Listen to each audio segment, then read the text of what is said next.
Hello friends, चटोरी kitchen वर्षा में आप सभी का स्वागत है। आज मैं आप सभी के लिए एक ऐसी रेसिपी लाई हूँ जिसे आप बना सकते हैं सिर्फ सूजी से और इसे महीनों तक रख सकते हैं। बिल्कुल क्रिस्पी सा ये मीठा है जो कि आपको खाने में बहुत ही ज़्यादा टेस्टी लगेगा और ये काफ़ी लंबे समय तक चलता है। तो चलिए दोस्तों, बनाना हम शुरू करते हैं मीठे की ये रेसिपी जो कि सूजी से बनी हुई है, क्रिस्पी सी। इस रेसिपी को स्टार्ट करने से पहले दोस्तों, अगर आप मेरे चैनल पर पहली बार हैं तो चैनल को ज़रूर सब्सक्राइब कर लीजिए और साथ ही इस रेसिपी को लाइक कर दीजिएगा। अपने फैमिली वालों के साथ भी इसे शेयर कीजिएगा। आप इस रेसिपी को बना के एक एयर टाइट कंटेनर में बंद करके महीनों तक रख सकते हैं, ये ख़राब नहीं होगी। हल्की मिठास के साथ ये मीठा बनता है। तो चलिए हम इस रेसिपी को स्टार्ट करते हैं। इस रेसिपी को बनाने के लिए दोस्तों, तो सबसे पहले हम ले लेंगे एक बर्तन और इसमें हम डालेंगे 1 कप जितना सूजी। 1 कप छोटे वाली कप से है, अगर आप बड़े कप का इस्तेमाल करते हैं तो आधी कप लीजिएगा। अब हमने इसमें जितना सूजी डाला है ठीक उतना ही घी डालेंगे। घी ही डालिएगा, घी से ही अच्छी टेस्ट आएगी, या फिर आप बटर डाल सकते हैं। रिफाइंड ऑयल मत यूज़ कीजिएगा। अब इन सभी चीज़ों को मिक्स कर दीजिए। इसे मिक्स करके हमें कम से कम 15 मिनट तक इसे छोड़ देना है ताकि सूजी जो है फूल के इसमें अच्छे से मिक्स हो जाए। तो इसे मिक्स कर दीजिए इस तरीके से और ढक के रख दीजिए। 15 से 20 मिनट के बाद हम मिलेंगे। 15 से 20 मिनट में सूजी अच्छे से फूल जाएगी घी के साथ। तो इसे ढक के रख दीजिए। 20 मिनट हो गए हैं दोस्तों, तो एक बार हम चेक कर लेते हैं अपनी सूजी को।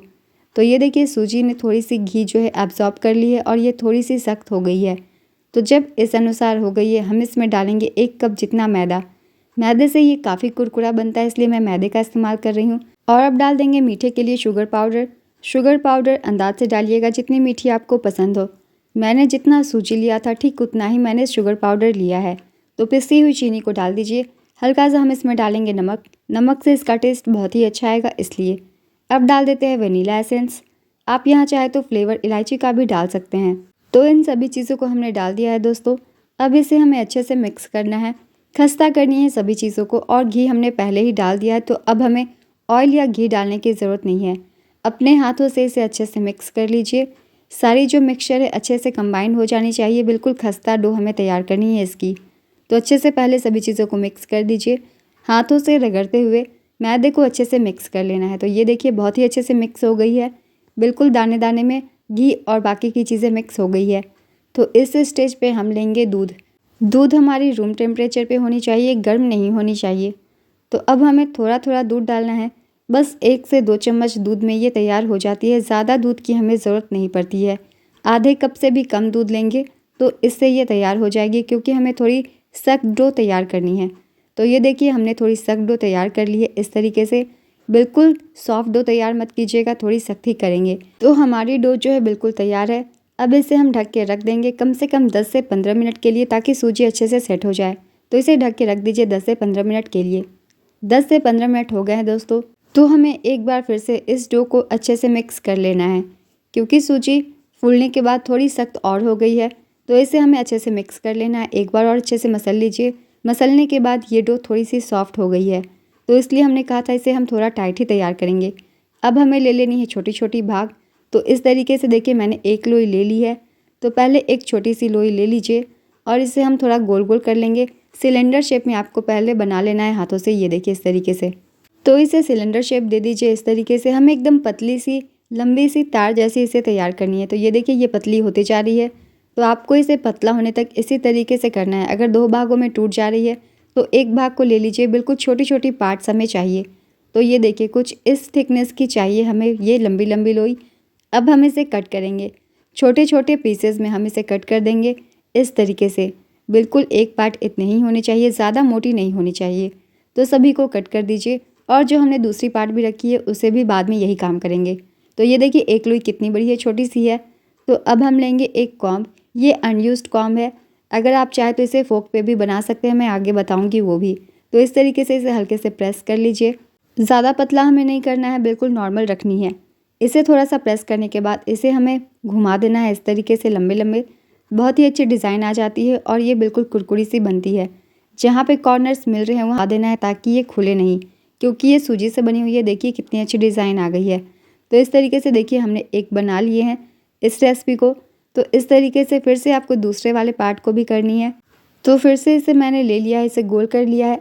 ऑयल लगाने की ज़रूरत नहीं है, बस ऐसे ही लगा दीजिए क्योंकि इसमें पहले से ही घी है। तो इसे इस तरीके से फैला दीजिए और इसे हमें गोल घुमा के इस तरीके से निकाल लेने हैं। तो आपको जिसमें भी मन हो, अनयूज्ड कंघी में यूज़ हो या फिर फोक पे मन हो, दोनों ही चीज़ों पे आप बना सकते हैं जिसमें आपको आसानी लगे। वैसे कॉम पे ज़्यादा अच्छी डिज़ाइन उकेर रही है तो मैं इसी पे बना लेती हूँ। साइड्स पे आपको अच्छे से चिपका देना है वरना ये खुलने लगेगी। तो ये देखिए हमने कुछ तैयार कर लिए हैं। अगर आप इस तरीके से नहीं बनाना चाहते तो आप इस डो को कट करके भी बना सकते हैं। अब इन्हें हम कर लेंगे फ्राई। फ्राई करने के लिए ऑयल मैंने गर्म कर, तेल को हमें बहुत ज़्यादा गर्म भी नहीं करना है और ज़्यादा ठंडा भी नहीं रखना है। तो बिल्कुल नॉर्मल टेम्परेचर में ये गर्म है। तो एक एक हमारी जो ये रेसिपी है इसे डाल दीजिए मीठे की। एक ही साथ भरेंगे नहीं, जितनी आ सके शुरुआत में थोड़ी कम डाल के ही हम इसे फ्राई कर लेंगे। दूसरे बैच से आप जितनी मन उतनी डाल सकते हैं। तो शुरुआत में जितनी आ रही है कढ़ाई में उतनी डाल दीजिए और इसे हमें एक छोटे से चम्मच से चलाते हुए अच्छे से फ्राई कर लेना है। तो सभी को डाल दीजिए, जितनी आ रही है एक बार में सभी को डाल देंगे और इसे बीच बीच में हिलाते हुए हम इसे फ्राई कर लेंगे ताकि इस पूरी रेसिपी में इवनली कलर आए। तो इसे डालने के बाद बस 1 से 2 मिनट छोड़ दीजिए और 1 से 2 मिनट के बाद हम इसे इस तरीके से घुमाते जाएंगे। जो हमने पहले डाला हुआ है वो पहले फ्राई हो जाते हैं, तो आपको जो लगे कि पहले फ्राई हो गए हैं उसे आप निकाल भी सकते हैं। ये बहुत ही जल्दी फ्राई हो जाती है। तो देखिए 2 से 3 मिनट में ही बहुत ही अच्छी कलर आ गई है, जैसा कि आप देख सकते हैं बिल्कुल परफेक्ट कलर है। अब इसे निकाल दीजिए और इसे हम एक प्लेट में रख लेंगे। तो इसे एक बटर पेपर के ऊपर डाल लीजिए ताकि जो भी ऑयल है ये एब्जॉर्ब कर ले। तो इसे इसके ऊपर डाल दीजिए, सभी को निकाल के इसके ऊपर रख देंगे और ठंडा होने देंगे। जब ये ठंडी हो जाती है उसके बाद ये ज़्यादा कुरकुरी होती है। अभी अगर आप इसे खाते हैं तो ये सॉफ्ट होती है। तो पहले निकाल के रख लीजिए। इसे फ्राई करने के दौरान आप गैस का फ्लेम मीडियम ही रखिएगा, हाई मत कीजिएगा। तो ये देखिए दूसरी बैच के भी अब फ्राई कर लेंगे। तो जितने भी डालनी हो आप डाल लीजिए और दूसरी बार से हम आराम से फ्राई कर सकते हैं क्योंकि तेल पहले से ही काफ़ी अच्छी गर्म है। तो इसे डालने के बाद इसे आपको लगातार ही चलाते हुए रहना है, तभी सभी के ऊपर अच्छी सी कलर आती है। तो इसे भी देखिए लगातार चलाते हुए बहुत जल्दी ये फ्राई हो जाती है, तुरंत ही ये रंग बदलने लग जाती है। तो इस तरीके से लगे कि आपको जो जो फ्राई हो रही है इसे आप निकाल दीजिए, वरना अगर आप इसे छोड़ते हैं तो ये जलने लग जाएगी।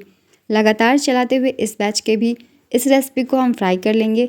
बिल्कुल मीडियम फ्लेम पे लगातार चलाते हुए धीरे धीरे हम इसे फ्राई करेंगे। गैस का फ्लेम हाई बिल्कुल भी मत कीजिएगा, लो भी नहीं करेंगे, बिल्कुल मीडियम फ्लेम रखेंगे। तो देखिए मैंने लगातार ही इसे चलाया हुआ है और लगातार चलाने से ही पूरी रेसिपी में एक जैसी कलर आती है। तो इसे बस लगातार हिलाते रहिए छोटे चम्मच से ही। और ये फ्राई हो गई है तो इसे भी हम निकाल के एक प्लेट में रख लेते हैं जिसमें हमने पहले रखा था। तो सभी को निकाल के रख लीजिए और ये जब अच्छे से ठंडी हो जाए तब हम इसे एयर टाइट कंटेनर में बंद करके रखेंगे। गर्मा गर्म मत बंद कीजिएगा। तो पहले जितने हैं सभी को फ्राई कर लेते हैं। तो ये देखिए जितने भी हमारे थे सभी को हमने फ्राई कर लिया है। अब इसके ऊपर हम थोड़ा सा डालेंगे शुगर पाउडर। शुगर पाउडर से बहुत ही अच्छी टेस्ट आएगी और लुक भी आएगी। तो हल्का सा डस्ट कर दीजिए।